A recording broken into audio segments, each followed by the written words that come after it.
ਤੁਰ ਜਾਓ। ਫਿਰ ਉਹੀ ਗੱਲ ਉਹ ਕਾਕੀ ਜਿਹੜੇ ਜੇ ਤੈਨੂੰ ਕਹਿਣਾ ਕੀ ਆ ਮੈਂ ਪਿਆ ਪਰ ਕਿਆਣਾ ਟੁਰ ਜਾਓ ਤੇਰੀ ਭੈਣ ਨੂੰ ਜਾਣਾ ਪਿਆ ਇੱਥੇ ਖਲੋ ਕੇ ਮੈਂ ਘਰ ਤੁਰ ਮੈਂ ਜਾਓ। ਅੱਗੇ ਟੁਰ ਚਲਿਆ ਘਰ ਕਿਉਂ ਜਾ ਗਰਮੀ ਜੇ ਇੱਥੇ। ਗਰਮੀ ਜੇ ਇੱਥੇ ਤੂੰ ਫ੍ਰਿਜ ਲਾ ਕੇ ਬੈਠਾ ਹੈ ਚਲੋ ਮਰਜ਼ੀ ਤੁਹਾਡੀ।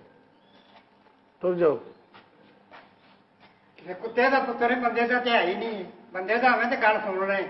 ਤੇ ਕਿ ਚੱਲੇ ਹੁਣ? ਤੇਰੀ ਬੇਬੇ ਦੇ ਫੁੱਦੇ ਚ ਅੱਛਾ ਉਹਨੇ ਸੁਨੇਹਾ ਤੋੜਿਆ। ਮੈਂ ਆਖਿਆ ਉੱਤੇ ਝੱਟ ਕਰ ਲਾਂ ਹਾਂ ਠੀਕ ਹੈ।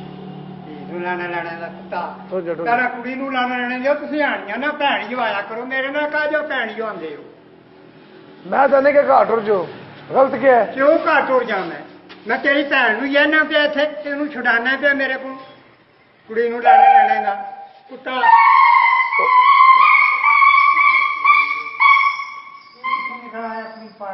ਅੰਦਰ ਆਇਆ। ਚਲੋ ਚਲੋ ਹੁਣ ਤੁਰ ਜਾਓ। ਜੇ ਕੁੱਤੀ ਦਾ ਜੰਮੇ ਆ ਬੰਦੇ ਦਾ ਤੇ ਹੈ ਹੀ ਨਹੀਂ ਹੈ ਭੈਣ ਨੂੰ ਲਾਣਾ ਲੈਣੇ ਆ। ਟੁਰ ਜਾਓ ਤੇਰੀ ਬੇਬੇ ਜਾਣਾ ਪਿਆ ਮੈਂ ਇੱਥੇ ਖਲੋ ਕੇ। ਮੈਂ ਅੱਗੇ ਟੁਰ ਚਲਿਆ ਚਲੋ ਤੂੰ ਨਾ ਭੌਂਕੇ ਤਾਂ ਆ ਕੇ ਜਾਓ। ਲਾ ਜਾਣੇ ਯਾਰ। ਤੁਰ ਜਾਓ।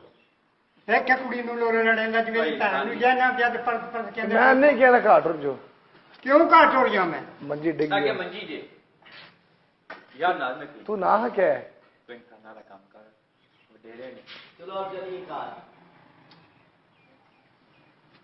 ਲੈ ਜਾਣੇ ਯਾਰ। ਇਨਸਾਨ ਹੁਣ ਤੇ ਇਨਸਾਨਾਂ ਦਾ ਕੰਮ ਕਰਨ ਓਏ ਕੁੱਤੇ ਭੈਣ ਚੋ ਚਲੋ ਤੁਰ ਜਾਓ। ਸਖਣ ਵੀਰ ਨਹੀਂ ਨਾ ਜੰਮੇ ਹੈ ਕੁੜੀ ਨੂੰ ਲੋਲਣ ਲੈ ਜਾਣਾ ਤੇ ਅੱਗੇ ਟੁਰ ਚੜਿਆ ਕਾਕੀ ਜਾਵੇ ਜਿਆ ਕੁੱਤਿਆ ਟੁਰ ਜਾਓ ਤੇਰੀ ਭੈਣ ਨੂੰ ਜਾਣਾ ਪਿਆ ਇੱਥੇ ਜੇ ਖੜਾਣਾ ਤੇ ਮੇਰੇ ਕੋਲ। ਉਹ ਲੈ ਜਾਣੇ ਯਾਰ। ਇਹ ਯਾਰ ਬਾਬੇ ਦਾ ਕੰਮ ਕਰਦੇ ਯਾਰ। ਮੈਂ ਤਾਂ ਬਹਿ ਲਗਾ ਹੁਣ ਬਹਿਣ ਵੀ ਨਹੀਂ ਦਿੰਦੇ ਆ। ਬਹਿਣ ਤੇ ਦਿਓ ਨਾ। ਤੂੰ ਭੈਣ ਹੀ ਹੋ ਅੱਜ ਇੱਥੇ ਦਿੱਲੀ ਬੈਠਾ ਰਹੋ। ਲੋ ਬਹਿ ਗਿਆ।